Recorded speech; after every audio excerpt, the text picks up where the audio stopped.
పాత్రికేయ సమావేశంలో ముఖ్య అతిథిగా పాల్గొన్నటువంటి గౌరవనీయులు దళిత జాతి ముద్దుబిడ్డ, దళితుల ఆత్మగౌరవాన్ని, అస్తిత్వాన్ని ఈ సమాజానికే కాకుండా భారతదేశానికి చెప్పి ఆయన చేస్తున్నటువంటి ఉద్యమ పోరాటాన్ని, ప్రజా సమస్యలపై పోరాడుతున్నటువంటి విధానాన్ని గమనించినటువంటి కేంద్ర ప్రభుత్వం పద్మశ్రీనిచ్చి గౌరవించినటువంటి సందర్భంలో ముఖ్య అతిథిగా విచ్చేసినటువంటి ఎంఆర్పిఎస్ వ్యవస్థాపక అధ్యక్షులు, దళిత ముద్దుబిడ్డ, పద్మశ్రీ మందకృష్ణ మాదిగన్న గారికి, ఈ కార్యక్రమంలో పాల్పంచుకుంటున్నటువంటి గౌరవ ఎంఆర్పిఎస్ రాష్ట్ర అధ్యక్షులు సోదరుడు గోవింద్ నరేష్ గారికి, ఈ సమావేశంలో పాల్పంచుకుంటున్నటువంటి గౌరవనీయులు మైనారిటీల ఐక్య వేదిక రాష్ట్ర అధ్యక్షులు సయ్యద్ ఇస్మాయిల్ గారికి, అదేవిధంగా ఈ ఉపకులాలలో ఉన్నటువంటి మిథుల్ అయ్యల్వార్ సంఘం నుండి పాల్పంచుకుంటున్నటువంటి గౌరవనీయులు సత్తయ్య గారికి, ఇతర ఎంఆర్పిఎస్ సోదరుమణులకి, మీడియా మిత్రులకి కృతజ్ఞతలు తెలియజేస్తా ఉన్నాను. ఈరోజు గత కొన్ని రోజులుగా తెలంగాణ రాష్ట్రంలో వర్గీకరణ అంశం చుట్టూ పరిస్థితులన్నీ, రాజకీయాలన్నీ తిరుగుతున్నటువంటి సందర్భం. గౌరవ మందకృష్ణ గారి నాయకత్వంలో 1994లో మాదిగ హక్కుల కోసం ప్రారంభించబడినటువంటి ఎంఆర్పిఎస్ ఆధ్వర్యంలో కేవలం మాదిగ హక్కుల కోసమే కాకుండా దళితుల హక్కులపై, దళితులకు జరిగినటువంటి అన్యాయంపై నిరంతరంగా ఎంఆర్పిఎస్ పోరాటం చేస్తూ సామాజిక సమస్యలపై కూడా ఎంఆర్పిఎస్ సందర్భం వచ్చినప్పుడు గొంతు విప్పి అందరి పక్షాన నిలబడి అన్యాయం జరిగినటువంటి వర్గాలకు న్యాయాన్ని ఇప్పించడంలో ఎంఆర్పిఎస్ కీలక పాత్ర పోషించిందనేటటువంటి దాంట్లో ఎలాంటి సందేహం లేదు. కాబట్టి 30 సంవత్సరాల మందకృష్ణన్న నాయకత్వంలో ఎంఆర్పిఎస్ చేసినటువంటి త్యాగం, కృషి వల్ల వర్గీకరణకు సంబంధించినటువంటి అంశం సుప్రీంకోర్టులో కేంద్ర ప్రభుత్వం అనుకూలంగా అఫిడవిట్ దాఖలు చేయడం వల్ల 7 జడ్జిల్లో 6 రాజ్యాంగ ధర్మాసనం వర్గీకరణ చేసుకునేటటువంటి అధికారం రాష్ట్రాలకు ఉంది అని తెలియజెప్పడం జరిగింది. దాంట్లో భాగంగానే కాంగ్రెస్ ప్రభుత్వం తెలంగాణ రాష్ట్రంలో షమీమ్ అఖ్తర్ ఏకసభ్య కమిషన్ను ఏర్పాటు చేసి, మంత్రివర్గ ఉపసంఘాన్ని ఏర్పాటు చేసి వర్గీకరణకు సంబంధించినటువంటి గ్రూప్ 1, గ్రూప్ 2, గ్రూప్ 3 3 భాగాలుగా కాంగ్రెస్ ప్రభుత్వం ఈ వర్గీకరణకు సంబంధించినటువంటి అంశాన్ని ఆమోదించడం జరిగింది. ఈ ఆమోదించినటువంటి నివేదిక చాలా తప్పుల తడకగా ఉంది. ఏదైతే సుప్రీంకోర్టు మార్గనిర్దేశకాలను శాస్త్రీయత కానీ, హేతుబద్ధత కానీ లేదు అని గౌరవనీయులు మందకృష్ణ మాదిగ గారు ఈ నివేదికలో ఉన్నటువంటి లోపాలన్నింటినీ సవరించాలని చెప్పి మమ్మల్ని జాగృతం, అంటే 59 కులాలలో నేతకాని కులము, మిథుల్ అయ్యర్వాల్ కులము, అదేవిధంగా హోలియదాసరి కులము, మాలదాసరి కులము, ఈ ఉపకులాలన్నింటినీ జరిగినటువంటి అన్యాయాన్ని తెలుసుకునేటటువంటి విధంగా మమ్మల్ని జాగృతం చేయడం జరిగింది. కాబట్టి నేను ఒక అంబేద్కర్ సిద్ధాంతాలని నమ్ముకున్నటువంటి వ్యక్తిగా, ఒక సుప్రీంకోర్టు న్యాయవాదిగా, ఒక మాజీ గ్రూప్ 1 అధికారిగా, ఒక మాజీ పార్లమెంట్ సభ్యుడిగా అసలు ఈ నివేదికలో ఉన్నటువంటి లోపాలు మీడియా మిత్రుల ద్వారా ఈ సమాజానికి తెలియజెప్పాలనేటటువంటి సంకల్పంతో మందకృష్ణన్న నాయకత్వంలో ఈ మీడియా మిత్రుల సమావేశానికి రావడం జరిగింది. మీడియా మిత్రులకు ఒకటే విజ్ఞప్తి చేస్తూ ఉన్నాను. Group 1, group 2, group 3. గ్రూప్ 3 గురించి నేను క్లుప్తంగా మీ ద్వారా ఈ సమాజంలో ఉన్నటువంటి మేధావులకు, యువకులకు ఏ రకంగా గ్రూప్ 3లో ఉన్నటువంటి 26 కులాలలో ఏ కులాలకు అన్యాయం జరిగింది అనేటటువంటిది మీడియా ద్వారా ఈ సమాజానికి చెప్పాలని భావిస్తూ ఉన్నాను. ఈరోజు గ్రూప్ 3ని ఒకసారి పరిశీలించినట్లయితే 26 కులాలకు 5% రిజర్వేషను, 17,71,682 జనాభా. దీంట్లో మాల సామాజిక వర్గానికి సంబంధించింది కేవలం మాల 25 కులాలలో మాల సామాజిక వర్గానికి సంబంధించినటువంటి జనాభా 15,27,143. అంటే 26 కులాలలో ఒక్క కులం జనాభా 15,27,143. అంటే మొత్తం జనాభా ఎంత? 17,71,682. అంటే ఈ 26 కులాలలో 25 కులాలకు సంబంధించినటువంటి జనాభా 2,44,533. అంటే దీంట్లో ఉన్నటువంటి లోపం ఏంటి? ఈ 26 కులాలలో కూడా సామాజికంగా, ఆర్థికంగా, విద్యాపరంగా, ఉద్యోగపరంగా మెరుగైన ఫలితాలు పొంది అభివృద్ధి చెందినటువంటి కులాలు కొన్ని ఉన్నాయి. అదేవిధంగా ఎలాంటి అవకాశాలు లేక పేదరికంలో మగ్గుతూ, ఉద్యోగాలు లేక గుడిసెల్లో జీవిస్తూ ఏజెన్సీ ప్రాంతాల్లో ఉన్నటువంటి సంచార జీవనం గడుపుతూ భిక్షాటన చేసేటటువంటి కులాలు కొన్ని ఉన్నాయి. కాబట్టి ఈ 26 కులాలలో ఉన్నటువంటి నేతకాని కులం కానివ్వండి, మహర్ కులం కానివ్వండి, మన హోలియదాసరి కులం కానివ్వండి, మిథులయ్యర్వార్ కులం కానివ్వండి, అదేవిధంగా మాలదాసరి కులం కానివ్వండి, మేమందరము ఈ గ్రూప్ 3లో ఉన్నటువంటి లోపాలను గమనించి స్వచ్ఛందంగా మాకెక్కడికి వెళ్తే న్యాయం జరుగుతుంది అని మేము భావించామో మేమందరం స్వచ్ఛందంగా దళితులందరి కోసం 59 కులాలలో 58 కులాలకు న్యాయం జరగాలని పోరాటం చేస్తున్నటువంటి మందకృష్ణన్న గారి దగ్గరికి వచ్చి మేము రిక్వెస్ట్ చేయడం జరిగింది.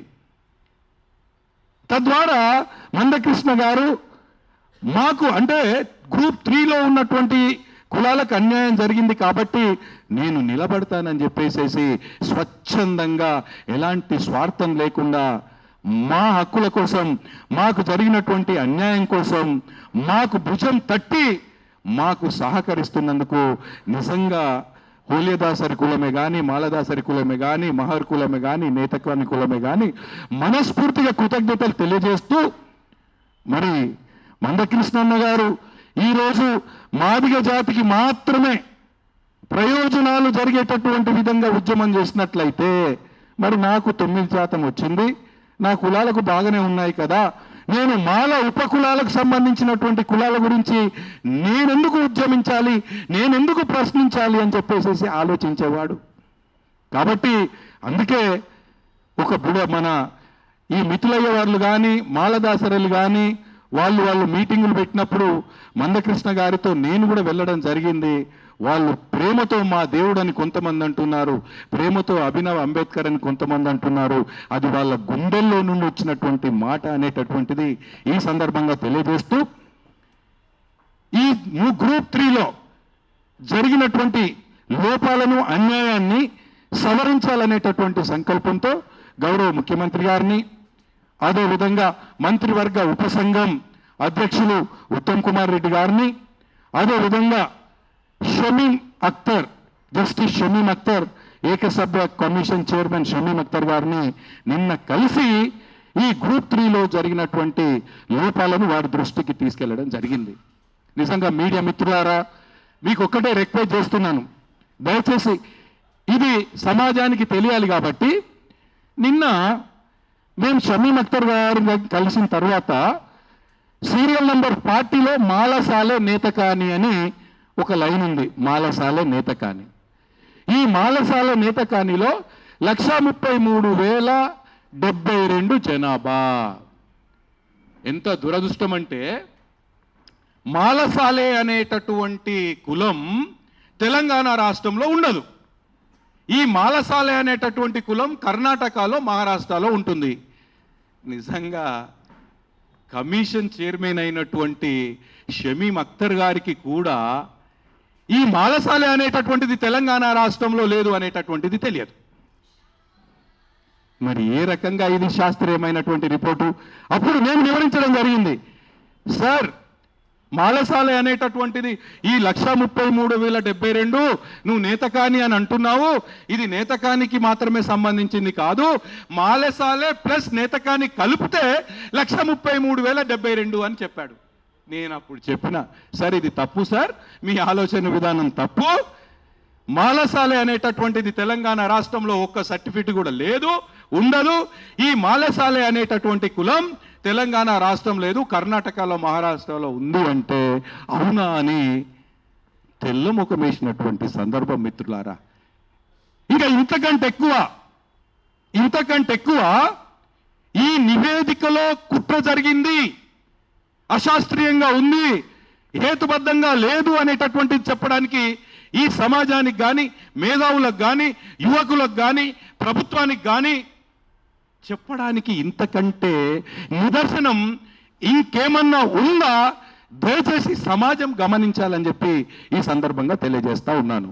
మరొక అంశం, మహర్ అనేటటువంటిది 31,938 ఉంది. మహర్ అనేటటువంటిది కూడా సార్ నేతకాని కులము మహర్ అనేటటువంటిది ఒక్కటే. మహారాష్ట్రలో మహర్స్ అంటారు, అక్కడ మహారాష్ట్రలో బుద్ధిస్టులు ఉంటారు. కానీ మహారాష్ట్రకు బార్డర్లో ఉన్నటువంటి సిర్పూర్, కాగజ్ నగర్, ఆదిలాబాద్, ఆసిఫాబాద్ ప్రాంతాలలో 70 నుండి 80% నేతకానీలు మహర్ సర్టిఫికెట్లు తీసుకుంటారు సార్ అని చెప్పాను. అదేంటి అట్లా కాదు కదా, వీళ్ళంతా బుద్ధిస్టులు అన్నాడు. సార్ ఇది తప్పు సార్, దయచేసి కావాలంటే మీరు మళ్ళొక్కసారి విచారణ జరిపించండి అని చెప్పడం జరిగింది. అంటే మహర్ కూడా ఆయన ఆలోచన ధోరణిలో మహారాష్ట్రలో బుద్ధిస్టులు కదా, ఈ ప్రాంతాలలో కూడా బుద్ధిస్టులు అని చెప్పేసి భావించాడు. ఇది రెండవ నిదర్శనం. అందుకే మీడియా మిత్రులకు ఒకటే తెలియజేస్తా ఉన్నాను, ఈరోజు అంటే మహర్లు నేతకానీలు ఏ రకంగా ఒక్కటి అని తెలియజెప్పడానికి సర్టిఫికెట్లు కూడా నేను ఆధారాలతో తీసుకొచ్చాను. ఇది జాడి దీపక్ కుమార్, ఈయన సిర్పూర్, కాగజ్ నగర్లో ఉంటాడు. ఈయన తెలంగాణ మహర్ సంఘానికి రాష్ట్ర అధ్యక్షుడు. ఈయన జాడి దీపక్ కుమార్, ఆయన క్యాస్ట్ సర్టిఫికెట్, ఈ ప్రభుత్వం ఇచ్చినటువంటి క్యాస్ట్ సర్టిఫికెట్ మహర్. అదేవిధంగా జాడి మురళీధర్ గోదావరి పరాహక ప్రాంతమైనటువంటి కొత్తగూడెంలో ఉంటాడు. జాడి మురళీధర్, ఈయన సర్టిఫికెట్ నేతకాని. ఇంకా నేతకాని మహర్లు ఒక్కటే అని చెప్పడానికి షమీమ్ అఖ్తర్ గారి కమిషన్ కానీ, మంత్రివర్గ ఉపసంఘానికి కానీ, గౌరవ ముఖ్యమంత్రి రేవంత్ రెడ్డికి కానీ మీరిచ్చినటువంటి సర్టిఫికెట్లే ఆధారాలు, బేసు, ఎంపెరికల్ డేటా కదా. ఇంకా ఇంతకంటే ఏం కావాలి అనేటటువంటి అంశాన్ని మీడియా మిత్రుల ద్వారా ఈ సమాజానికి, షమీమ్ అఖ్తర్ గారికి, మంత్రివర్గ ఉపసంఘానికి, గౌరవ ముఖ్యమంత్రి రేవంత్ రెడ్డి గారికి వాళ్ళ దృష్టికి తీసుకొస్తున్నాను. కాబట్టి మేమేం రిక్వెస్ట్ చేస్తా ఉన్నాము, మందకృష్ణ గారి నాయకత్వంలో ఈ 26 కులాలలో అత్యధిక జనాభా కలిగినటువంటి ఏకైక కులం మాల కులం కాబట్టి ఈ అభివృద్ధి చెందినటువంటి కులాలను డి గ్రూప్లో వేయండి. అదేవిధంగా నేతకాని 1,33,000, మహర్ని 30,000 కలుపుకుంటే 1,65,000. ఈ 1,65,000కి మేము ఈ గ్రూప్లో ఉన్నామని చెప్పి మా మిత్రులయ్యల వారు వచ్చారు, మాల దాసరీలు వచ్చారు, కొంతమంది హోళియ దాసరి వాళ్ళు వచ్చారు. ఈ 1,65,000కు వీళ్ళందరినీ కలుపుకుంటే దాదాపు 2 లక్షల పైచీలకు జనాభా వస్తుంది.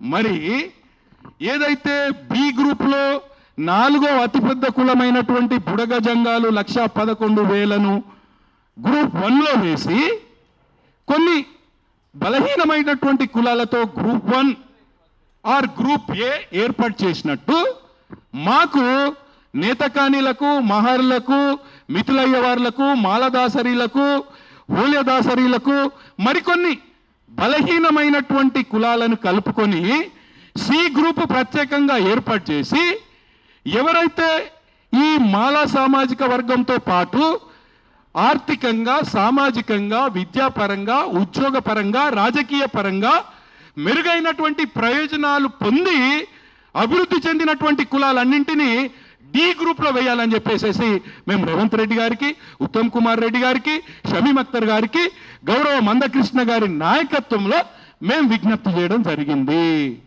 మరొక చివరిగా అంశం ఏంటంటే మీడియా మిత్రులారా, ఈరోజు రామచంద్రరాజు గారి కమిషన్ వేసినప్పుడేమో group A, group B, group C, group D అని 4 గ్రూపులుగా విభజించావు. ఈరోజు షమీమ్ అఖ్తర్ గారి కమిషన్లో గ్రూప్ 1, గ్రూప్ 2, గ్రూప్ 3 అని ఏర్పాటు చేశావు. అంటే దీని యొక్క ఉద్దేశం ఏంటి? గ్రూప్ 4 ఏర్పాటు చేసినట్లయితే ఈ బలహీనంగా ఉన్నటువంటి వాళ్ళ హక్కులను మేము దోసుకునేటటువంటి అవకాశం ఉండదు. కాబట్టి కొంతమంది స్వార్థ పరులైనటువంటి మాల రాజకీయ నాయకులు వాళ్ళ పర్సంటేజీని పరోక్షంగా పెంచుకోవడానికి ఈ గ్రూప్ 4ని ఏర్పాటు చేయలేకపోయారు. ఎందుకంటే గ్రూప్ 4 కానీ గ్రూప్ డి కానీ ఏర్పాటు చేస్తే వీళ్ళందరూ గ్రూప్ డిలోకి వెళ్ళాలి.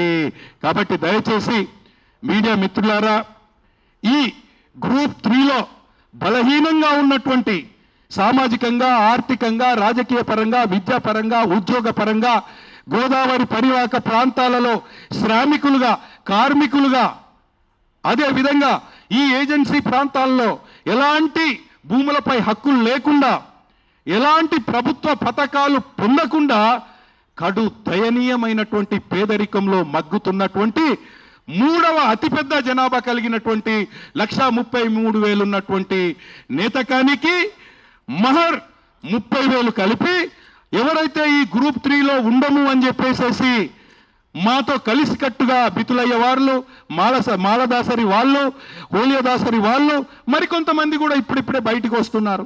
వీళ్ళందరినీ కలిపి సి గ్రూపు ఏర్పాటు చేసి అభివృద్ధి చెందినటువంటి మాలలకు మరికొన్ని కులాలు కలిపి డీలో పెట్టినట్లయితే అంబేద్కర్ కలలు కన్నటువంటి సామాజిక న్యాయం, అదేవిధంగా ఏదైతే గత 30 సంవత్సరాలు దళితులందరూ బాగుండాలని చెప్పి తపన పడుతున్నటువంటి మందకృష్ణ గారి సామాజిక న్యాయం ద్వారా ఈ తెలంగాణ రాష్ట్రంలో 59 కులాలకు 58 కులాలకు న్యాయం జరుగుతుందని చెప్పేసి భావిస్తూ మీడియా మిత్రులందరూ కూడా ప్రత్యేకించి దీన్ని హైలో ఫోకస్ చేసి ప్రచురించాలని తెలియజేస్తూ ముగిస్తా ఉన్నాను.